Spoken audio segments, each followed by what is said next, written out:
படிப்பில் நல்ல மதிப்பெண் எடுக்கும் மாணவர்கள் டைம் டேபிள் இதுதான். பெற்றோர்களே நோட் பண்ணிக்கோங்க. பல பெற்றோர்கள் குழந்தைகளை அதிக நேரம் உட்கார வைத்து படிக்க வைப்பதாலேயே நல்ல மதிப்பெண் வந்துவிடும் என்று நினைக்கிறார்கள். ஆனால் உண்மையில் மதிப்பெண் உயர்வது எவ்வளவு நேரம் படித்தார்கள் என்பதல்ல, எந்த நேரத்தில் எந்த முறையில் படித்தார்கள் என்பதால் தான் படிப்பில் தொடர்ந்து நல்ல மதிப்பெண் எடுக்கும் மாணவர்களின் நாளாந்த வாழ்க்கையை பார்த்தால் அவர்கள் பின்பற்றும் ஒரு குறிப்பிட்ட டைம் டேபிள் இருக்கிறது. அந்த முறையை சரியாக புரிந்து கொண்டு வீட்டிலேயே நடைமுறைப்படுத்தினால் எந்த குழந்தையும் படிப்பில் தானாகவே முன்னேற ஆரம்பிக்கும். படிப்புக்கு முன் குழந்தைகள் என்ன சாப்பிடுகிறார்கள் என்பதும் அவர்களின் நினைவாற்றலுக்கு நேரடியாக தொடர்புடையது. பிஸ்கட், பன் போன்ற உடனடி சோர்வை தரும் உணவுகளை காட்டிலும் கஞ்சி, இட்லி, தோசை, பால், புழுங்கல் அரிசி சாதம், முட்டை போன்ற உணவுகள் மெதுவாகவும் நீண்ட நேரமும் சக்தியை தரும்.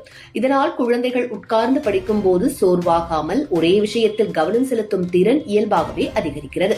படிக்க உட்கார வைக்கும் முன் 3 நிமிடம் மட்டும் எளிய உடற்பயிற்சி மற்றும் மூச்சு பயிற்சி பழக்கப்படுத்த வேண்டும்.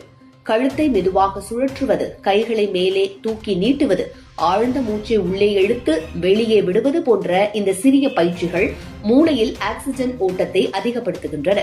இதனால் குழந்தைகள் படிக்கும் விஷயங்கள் உடனடியாக நினைவில் பதிந்து நீண்ட காலம் மனதில் நிலைத்து நிற்கும் தன்மை உருவாகிறது. குழந்தைகளை படிக்க வைக்க சிறந்த நேரங்களும் இருக்கிறது. காலை 6 மணி முதல் 8 மணி வரை மற்றும் மாலை 5 மணி முதல் 7 மணி வரை மூளை இயல்பாகவே படிப்பதற்கான நிலையில் இருக்கும் நேரங்கள்.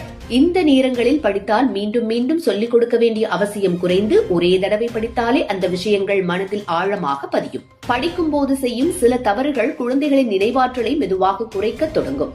டிவி ஓடிக்கொண்டே படிப்பது, மொபைலை பக்கத்தில் வைத்துக் கொண்டு படிப்பது, இடையிடையே சாப்பிடுவது போன்ற பழக்கங்கள் மூளையின் கவனத்தை கிழிக்கும் செயல்களாகும். அமைதியான இடத்தில் ஒரே புத்தகத்தில் ஒரே நோக்கத்துடன் படிப்பதே படித்தது மனதில் பதியும் மிக எளிய ஆனால் சக்தி வாய்ந்த சூத்திரமாகும்.